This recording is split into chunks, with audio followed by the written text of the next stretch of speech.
Setelah Dewan Kehormatan Penyelenggara Pemilu memberhentikan anggota KPUD Prabu Muli Andri Swantana karena terbukti menerima uang sebesar 350 juta rupiah dan menjanjikan perolehan suara pada seorang caleg di Pilkada 2019, kini Kejari Prabu Muli menaikkan status kasus tersebut ke tingkat penyidikan.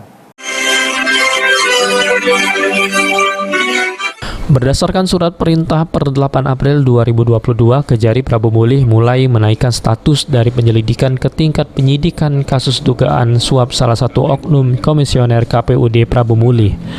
Pernyataan tersebut disampaikan Kasih Intelijen Kejari Prabu Muli, Anjasra Karya.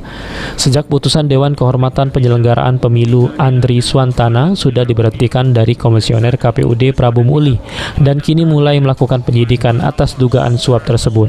Meningkatkan tahapan proses penyelidikan dugaan tindak pidana suap. Sekali lagi, tindak pidana suap dalam pelaksanaan pemilihan presiden, pemilihan DPR, DPRD Provinsi, DPRD Kota Kabupaten tahun 2019 yang dilaksanakan oleh Komisi Pemilihan Umum Kota Prabu Muli. Sebelumnya pada sidang kode etik penyelenggara pemilu yang digelar oleh DKPP 30 Juni 2021 lalu, Andri Swantana terbukti menerima suap dari calon caleg di Pilkada 2019 dan menjanjikan perolehan suara sebanyak 20.000 suara. Beni Firdaus, PAL TV. Untuk pemenangan pengadu dan Bambang Heriadi.